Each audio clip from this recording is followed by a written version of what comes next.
मीशो पर डाल लेते हैं, क्योंकि लगातार 2 दिनों से यहां पर गिरावट देखने को मिल रही है। अब लिस्टिंग के बाद कैसा रहा प्रदर्शन, पूरी डिटेल्स के साथ मौजूद हैं जानवी। जानवी, जरा बताइए क्या चल रहा है मीशो में। 2 दिन में लगातार 9% गिर चुका है स्टॉक। अगर देखें तो यही बड़ी खबर हेडलाइन निकल के आ रही है। अब कल अगर पीछे देखें तो गिरने की तो एक वजह भी थी, क्योंकि कंपनी के लॉक इन जो है 30 दिनों का एंकर लॉक इन ये खुला था। 2% की इक्विटी पे ये लॉक इन खुला था। करीबन 2000 करोड़ के जो शेयर्स थे इनके ऊपर लॉक इन खुलता हुआ दिखा था। इसी के चलते कल हमने देखा कि स्टॉक में दबाव था। लोअर सर्किट पे काउंटर बंद हुआ। फिलहाल सर्किट लिमिट देखें तो काउंटर के लिए 5% है, तो इसी के चलते यहाँ पर गिरावट थी। अब देखें तो कंपनी की जो लिस्टिंग हुई थी 10 दिसंबर को आईपीओ लिस्टिंग हुई थी, और जो इश्यू प्राइस था 111 रुपए का था। लिस्टिंग प्राइस देखें तो 161 रुपीज का था, जो मौजूदा जो लिस्टिंग प्राइस से लगभग 45% प्रीमियम पर था। और कंपनी ने लिस्टिंग होने के बाद जो एक ऑल टाइम हाई बनाया वो 254 का बनाया, जो 128% का जो गेन्स है ये लिस्टिंग प्राइस के ऊपर देता हुआ दिखा था। अब देखें तो कंपनी के जो वैल्यूएशंस थे पिछले कुछ दिनों में हमने देखा था कि चिंता बन रही थी कि काफ़ी ओवर वैल्यू हो चुके। बाकी सारे कस्टमर जो कंज्यूमर रिटेल इंटरनेट काउंटर्स है उसके तुलना में काफ़ी ज़्यादा हैवी हो गए थे वैल्यूएशन। इसी के चलते यहाँ पर थोड़ी प्रॉफिट बुकिंग हो रही थी, और अब हम देख रहे हैं कि स्टॉक जो है अपने लिस्टिंग प्राइस के पास वापस आ चुका है।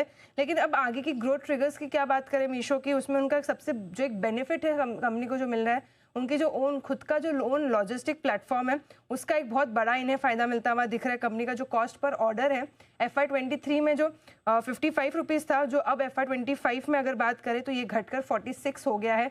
तो यहाँ पर अगर देखें तो काफ़ी बड़ा बेनिफिशियल मिल रहा है। खुद के लॉजिस्टिक प्लेटफॉर्म का एक बहुत बड़ा फायदा जो है कंपनी को मिल रहा है। और एक और चीज़ जो कंपनी के बेनिफिट में काम कर रही है वो कैश ऑन डिलीवरी ऑर्डर्स कम होना। पहले ऐसा था कि 90% ऑर्डर्स जो थे वो कैश ऑन डिलीवरी होते थे, जिसके चलते डिलीवरी फेलियर्स के जो कंसर्न्स थे वो काफ़ी ज़्यादा थे।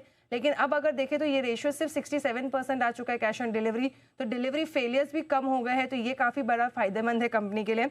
इनफैक्ट अगर ब्रोकरेजेस में भी देखें तो यूबीएस इकलौता भी फिलहाल फॉरेन ब्रोकरेजेस जिसकी कंपनी के ऊपर कवरेज है। अब उनका कहना है कि 220 के टारगेट के लिए वो भी देख रहे हैं, और काफ़ी अच्छी उनकी ग्रोथ स्ट्रेटेजी है। FY25-30 के दौरान जो नेट मर्केंडाइज वैल्यू है यहाँ पर 30% की बढ़त आती हुई दिख सकती है। तो यूबीएस भी काफ़ी ब्रोकरेज है, तो काफ़ी बड़ा बुलिश है।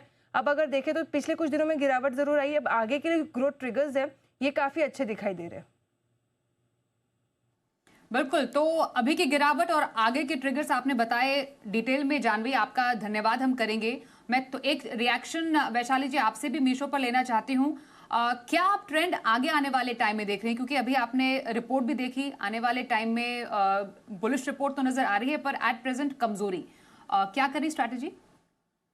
तो एक्चुअली मेरे पास डेटा बहुत कम है because of its new listing, but जो भी मैं देख सकती हूँ मुझे लग रहा है अभी फिलहाल ट्रेंड जरूर डाउन है। 150 का एक अच्छा सा सपोर्ट है, ये सपोर्ट को नजर में रखना है, और यहाँ से बाउंस अगर आए तो दोबारा एक बाउंस बैक की उम्मीद रख सकते हैं। लेकिन एक्चुअल स्ट्रेंथ 180 के ऊपर अगर ये स्टॉक सस्टेन करता है तो आई थिंक इसमें दोबारा तेजी का व्यू बना सकते हैं, और टारगेट्स लाइक 200 220 ग्रेजुअली आप एक्सपेक्ट कर सकते हैं। तो फिलहाल मैं कहूंगी 150 का सपोर्ट आवश्यक देखना है, वो लेवल रिस्पेक्ट होना चाहिए।